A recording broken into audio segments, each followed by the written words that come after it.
Good morning sa inyong lahat. Itong pala ang inyong ama ng tahanan ng BFF, Pinoy True Friends na bumabati sa inyo ng happy 5th Mansari sa inyong dalawa, Wild Rose Nikasi at Papa Kasi.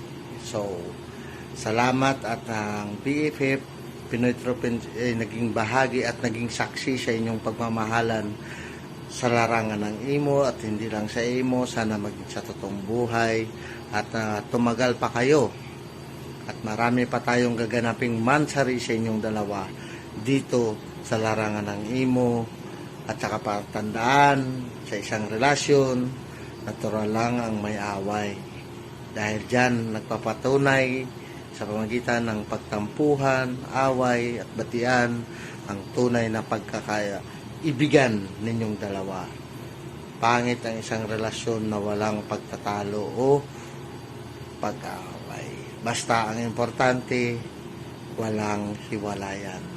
Once again, ito po si Dudes 101.5 KSFM na buwabati sa inyo na happy 5th Mansari both of you. Thank you. Bye-bye. Hello everyone, in behalf of my partner, Mr. Someone, we want to greet you a happy 5th Mansari of love. Trust in the Lord, trust each other, and be faithful so that the relationship you have will last for a lifetime. And congratulations once again, happy 5th Mansari of love, Ate and Kuya. God bless! Hello! Ayan, babati lang ako sa ate at kuya ko ng Happy Mansari. Ayan, stay strong lang. More months to come and years. Siyempre, personal na rin. Hindi lang dito sa imo. Siyempre, kailangan magkikita rin kayo.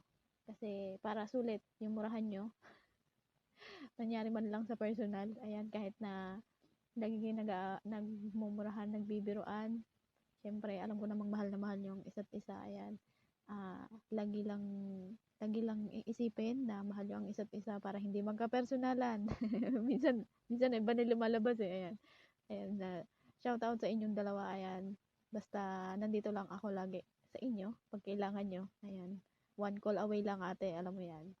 Basta mahalin nyo lang isa't isa, intindihin ang isa't isa para tumagal hanggang sa maging personal na. Ayan.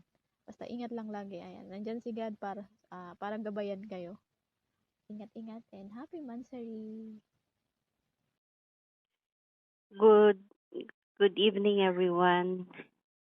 Sa aking pinakamamahal na Nanay Wild at Papa Kasi, ako po ay malugod na bumabati ng ika-5 buwang pagdiriwang ng inyong pagmamahalan.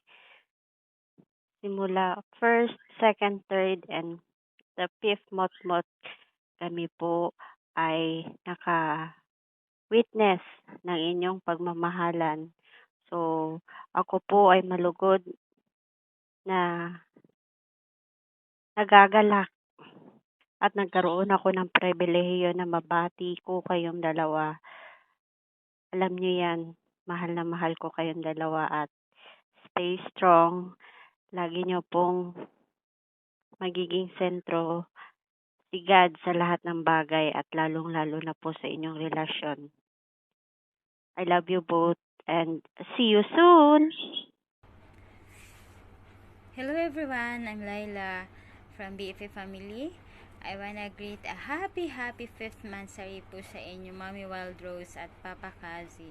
May God shower to both of you a healthy and a happy relationship po. And God bless po sa inyong dalawa at pagpatuloy nyo lang po yung mga nasimulan nyo po. Again, happy 5th Mansari po, Mami, Papa Kazi. I love you! Hi, Nay! Hi, Papa Kasi! Happy 5th Mansari po! Yes, 5th anniversary na. So, mahabang pasensya na ang nangyari, no? So, ang wish ko lang po sa inyong inay na sana malagpasan niyo po yung mga pagsubok na dumating sa inyo ni Papa Kasi. Siyempre, lagi naman po nandyan yung mga away at pati, no? So, kailangan lang natin ng mahabang pasensya, pangunawa at tiwala ng bawat isa po, lalo na po at magkalayo kayo ni Papa Kasi. So, kailangan po ng ng mahabang pasensya talaga, Inay Papakasi. So, andito lang po ang BFF. Stay strong lang po sa inyo. And dito lang po kami para sa inyong dalawa ni Papakasi, Inay. Happy 5th Mansari. Enjoy po. Bye. Thank you. Happy 5th Mansari sa inyo, Diponggol Cassie and baby ko Wild Rose. Stay strong lang sa relasyon nyo, tiwala lang sa isa't isa. Ayan, wag kayo magpapa-apekto sa mga naririnig nyo sa paligid nyo. Then, dito lang kaming mga kaibigan nyo nakasuporta sa inyo, baby ko. Ayan, Diponggol. Kabait ka na, Diponggol, ha? Ayan, sana all talaga umaabot ng 5 months. Ayan. Pero masaya ako sa inyong dalawa, baby ko, Diponggol. Ayan, sana marami pang mansari ang dumating sa inyong dalawa at anniversary na rin. Ayan, enjoy your mansari and love. Ayan, utol kong kasi Diponggol. Binabati ko kayo ng aking kapatid na si Wild ng Happy 5th Mansari sa inyong dalawa. Sana ay maging matatag pa kayo. Stay strong kayong dalawa. Alam ko naman, utol, na pag sa problema, yan, kaya mong i-handle lahat yan. Ikaw pa. Ayan, at sana sa darating na December ay may lipat ka na dito sa aking area, dito sa Cavite. Ayan, no more drama na, utol. Sana ay magtagal pa kayo at sana ay kayo na lang ang para sa isa't isa. Ayan, may tumatawag na. Ayan. Bye, utol. Ingat, utol, ha. Ayan, happy 5th Mansari ulit. Bye. Araw na gusto